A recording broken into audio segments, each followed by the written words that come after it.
Now this might not be all together true. Don't throw out no disclaimers before you tell Part us. true. He said might. Part true. Oh. Okay, you all know where dogs came from, don't you? All the dogs, no matter what size they are, came from the wolf. From wolves. That's where they came from. And they came into our homes, and they're our pets now. We've domesticated them.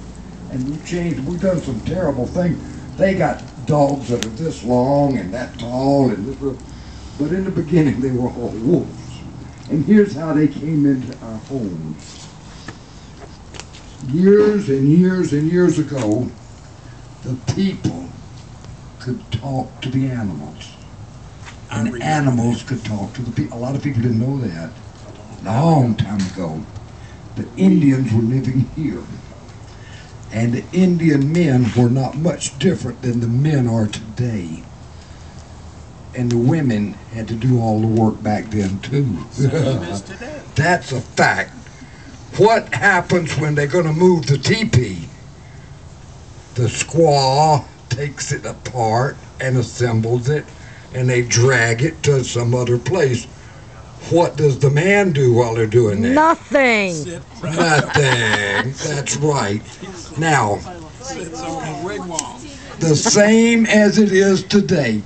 And when the women went out to tend the gardens and take care of the gardens, do you think the men were out there? I don't think so. The women were the ones that did all of the work.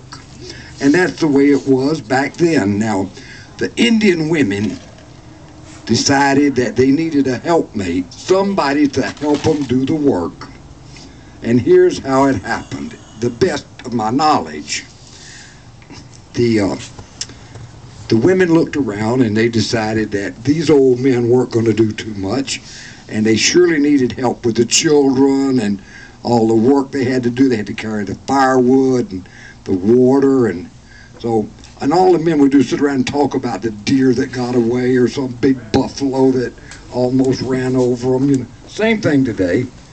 Now, the women said, let's look around and see what animal would be a good helpmate for us. And they looked at the moose, because the moose was big and strong. And they decided the moose wouldn't do, because the moose would run off in the lake and go swimming when he wanted to, and they couldn't count on him to help. A moose wouldn't be much help anyway, would he? So they decided no moose. They looked at the deer, and the deer would probably have been a nice helpmate, but he really wasn't much for work, and he was too flimsy when they needed him to carry the big poles and tend the children. The deer just wasn't it. But they had been watching the wolves, and they realized that the wolf mothers were much like them.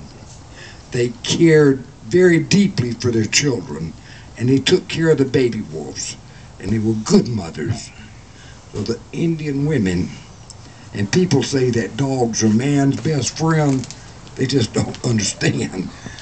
The women decided they would go to the grandmother wolf, the grandmother of all the wolves, way up in the North Country, and ask if they might have some of their pups to bring back to their home and use as helpmates. So they did. And the grandmother wolf was very wise, and they talked to the grandmother wolf, and they said, we'll take very good care of them. We'll feed them. They can sleep in our teepee.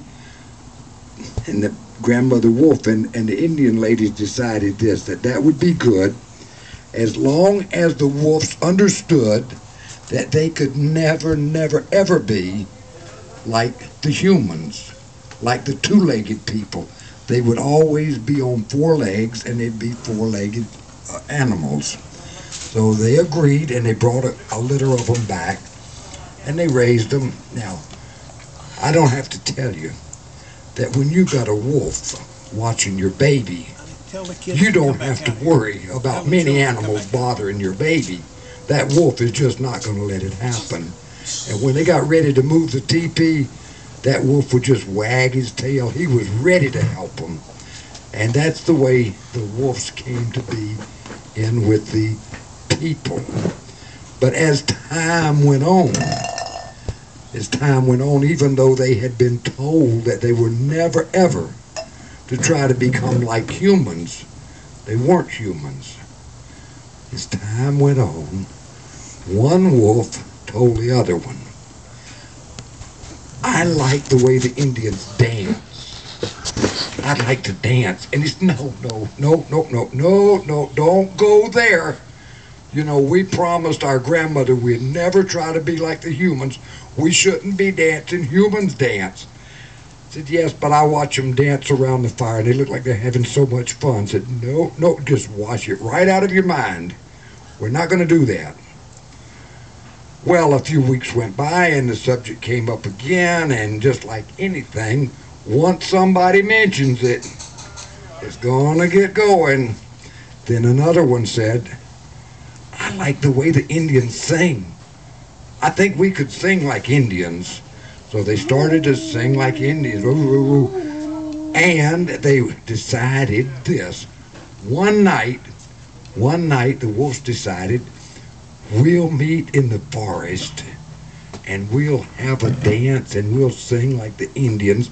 Just a one time, only one time, and never again. That way it'll be out of our system. So one night, one of the wolves stole a piece of firewood and took it into the forest, and they made a big campfire. And all of the wolves showed up after the Indians went to sleep. One old wolf put his front paws on the tree, and he climbed up on his hind legs. Hope I got enough cord for this. And he climbed up on his hind legs, and he started to jump around like the Indians, dancing. And he said, I'm dancing, look. And they thought, that's pretty neat. One wolf got down and he walked over, and he was not too happy. And they said, what's the matter? He said, look at you. You look silly. You don't look like Indians dancing. You look like wolves, dogs dancing. Look at that big tail hanging behind you. Indians don't have that. So what happened was, they decided they didn't need those tails. So first one knocked his tail off and threw it in a pile. Then two, then three, all the tails went into a pile. And the wolves got up and started dancing. And then they started singing, oh, oh, oh, and jumped around. They had a ball. But all the commotion woke the Indians up. And the Indians went down to the forest to see what was going on, and they peeked in, and they saw what the dogs were doing. Well, wolves are pretty sensitive, and when they realized they were being watched, they stopped and dropped down to their feet. And they realized that they'd been seen, but the dogs didn't want to be identified. So they started to run out through the bushes, and on their way out through the bushes, they swam by the stack of tails and grabbed the tails and stuck it back on, and they ran back to the teepee, and they played like they were asleep, but they really weren't. And then the Indians came back to the village, and they didn't say anything more to them, but they knew they had done wrong. And so that, I got the story mixed up. Don't worry about the time. We're going to go over the time on this thing. But anyway, the dogs had a ball that night, and they got away with it. Indians weren't too mad at them, but they learned their lesson, we think.